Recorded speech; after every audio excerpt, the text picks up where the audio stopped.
Welcome to another creative exploration with me, Tammy Collins. Today we're going to be doing mixed media fun with texture and napkins. Now here's a look at what I created with the outcomes from this video. I've recorded a process video on how I created this piece, but unfortunately, thanks to some technical issues, it's gone, forever gone. But anyway, here's a real close-up of some of the detail in this piece.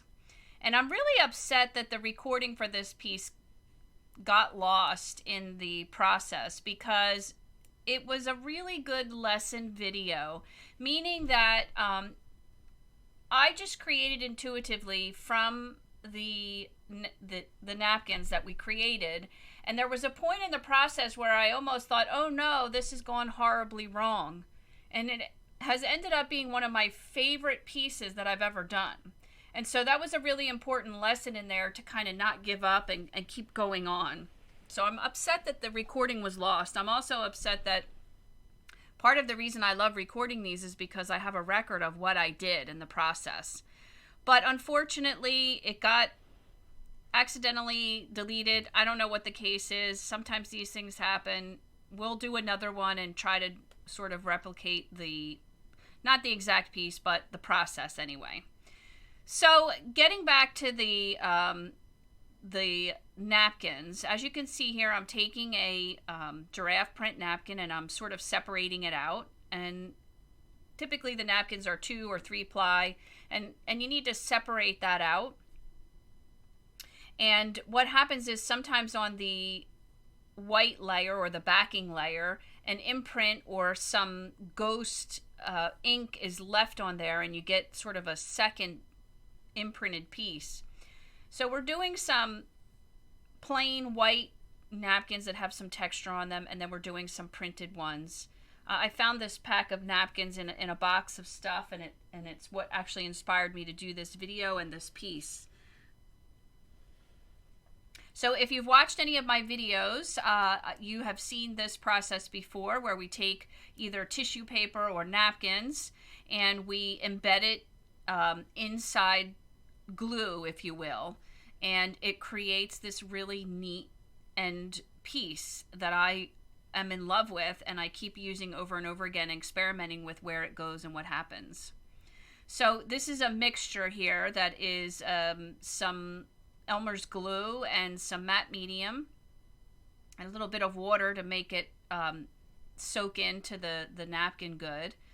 And I'm just using this is like a dollar store plastic cutting sheet, if you will, or a pastry sheet. I'm not exactly sure what it is, but it came in like a 2-pack or a 3-pack for $1. But it's a perfect surface for this type of project because the glue is not going to adhere to it, because it's like, it reminds me of a pastry mat when you roll out dough. It's very thin like that.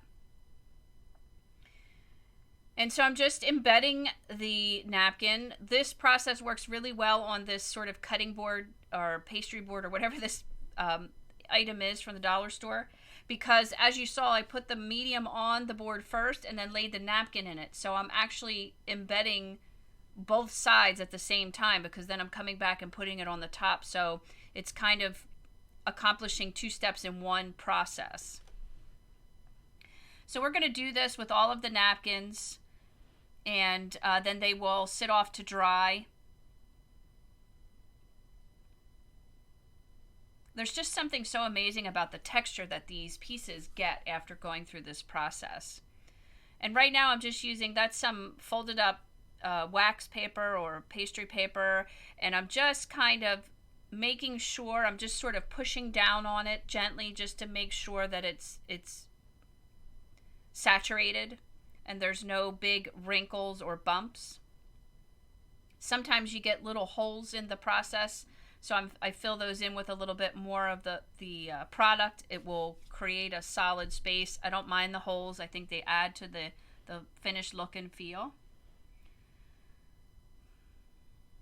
I thank you for joining me today on this process video. I really enjoyed doing these. I hope you're getting inspired and getting some new ideas and feeling the creative juices begin to flow. I am doing both the napkin. When you pulled it apart, there's more than one layer. I am doing both of those pieces separately.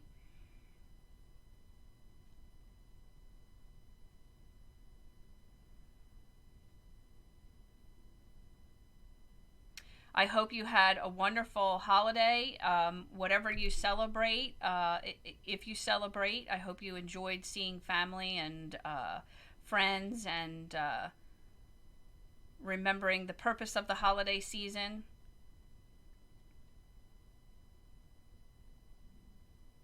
We just had my husband and I, just a quiet time. Our kids are in different parts of the country that we couldn't connect this year, so it was actually nice. I missed seeing them, but it was nice for us to just have our own quiet time and spend the holiday together.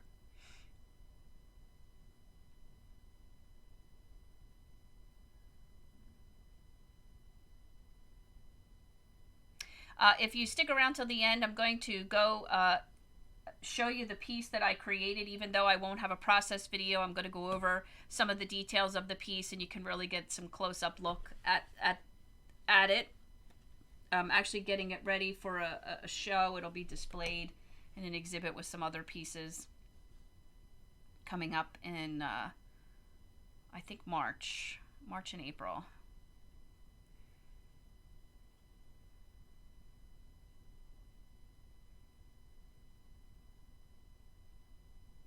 If you're new here, please like and subscribe so you get notifications. If you're joining me again, I'm so grateful to you. I hope that you're enjoying my videos. If there's something you'd like to see me do, feel free to let me know in the comments. If you have any questions, please feel free to ask in the comments.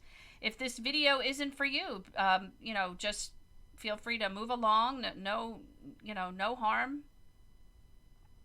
This is not meant to be a perfect, masterpiece class, if you will. This is just meant to be a recording of the process of a real creative time, what it looks like, how it flows, the good, the bad, the ugly. It's perfectly imperfect.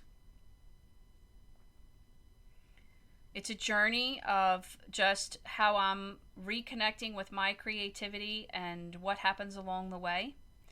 I am going to be doing a few series that I have mentioned of journals that I hope you'll check out.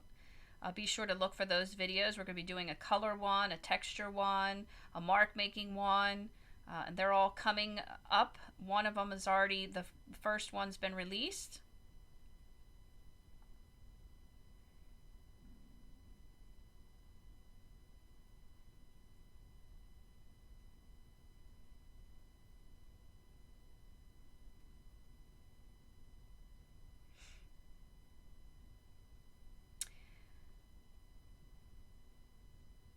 This is really just such an easy process. One of the biggest tips that I really want to make sure you're aware of, if you're going to be using these elements into other works that you do, sometimes printed images or graphics of this nature can come with a copyright. So in that instance, you need to be sure that you're using it in a significantly transformative way so that you're not infringing on any copyrights, and that you do make sure that you're using archival products so that it will last. Okay, so now these are the finished results after they dried, and look at how beautiful these just peel off these mats. I absolutely love it.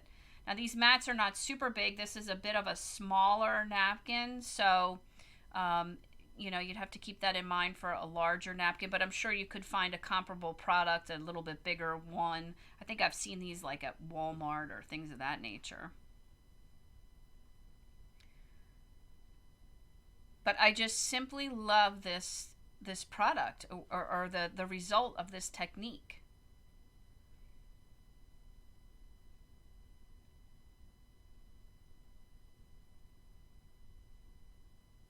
I even really love that one, how it has just this ever so slight image of the print.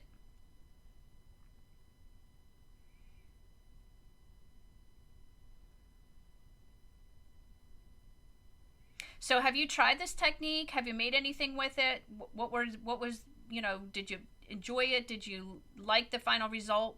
What product did you use? Did you have success? Did you not have success?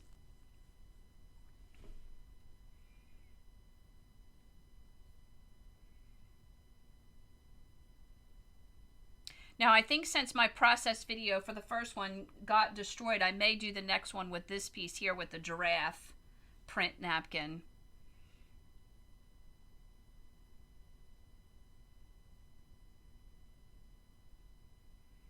And I actually really love the back of these, in many cases, more than I like the front.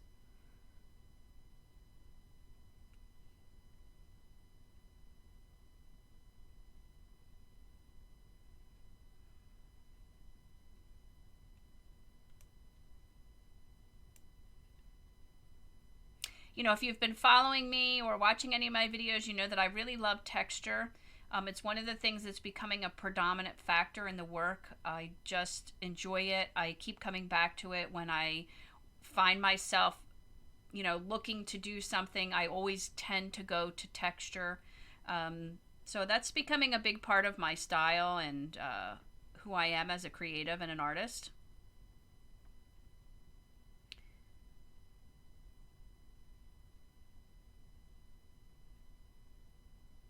And so now we're going to move into the piece that I created with some of those napkins. And this is it here. It's been mounted, and there's an enormous amount of detail in here and many, many layers of texture. We have the translucent napkin, we have watercolor, we have acrylic paint with sand in it, we have modeling or molding paste, excuse me.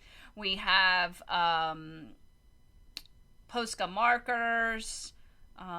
We have gold gilding paste.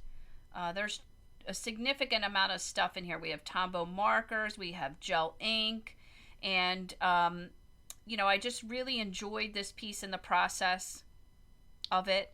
And it somewhere in the process, I kind of went, because I just followed my instincts and just did the things that I wanted to do.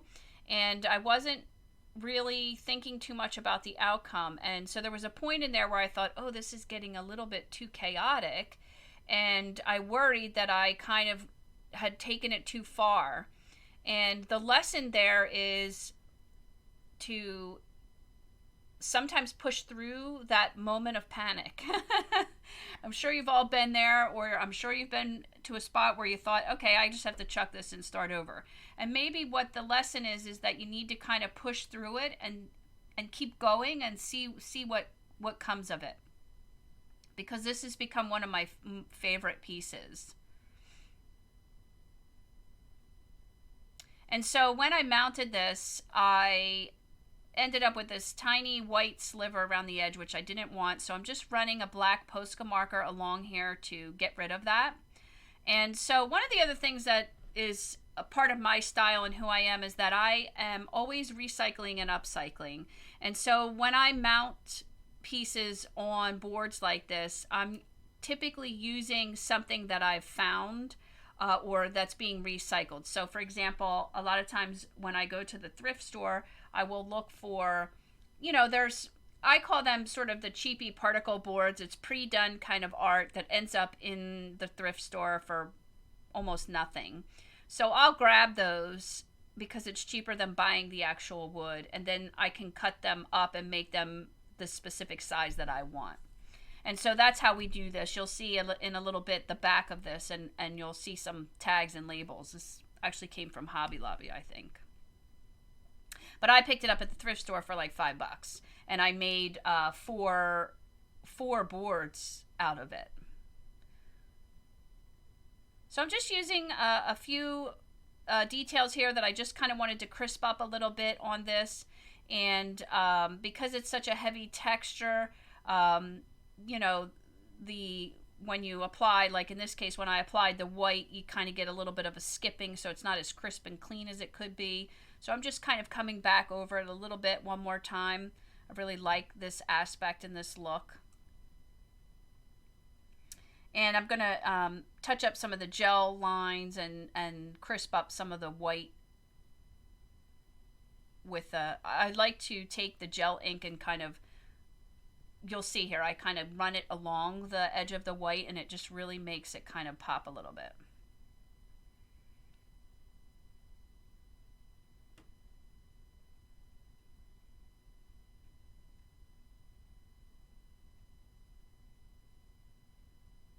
Did you find some time to create over the holiday, or is your holiday too busy for you, doesn't allow you to have some time to create?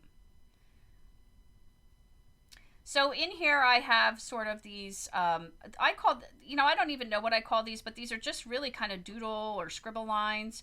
I just let the pen kind of flow along where it wants to go. And I had already done them, but it was very thin, and I just kind of wanted to make them slightly darker, so I went over those. And now I'm just kind of going over the edge of the white line just to make it a little bit crisper.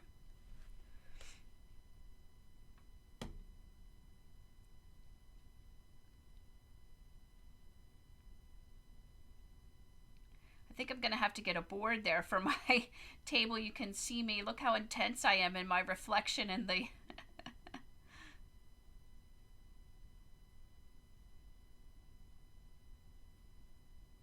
And so here you can see that this was, I'll take these stickers off, or sometimes I put a piece of foam core across the back to clean it up. And there is a framing that will get put on the side of some wood that we have, and that's the finished piece. I will see you next time.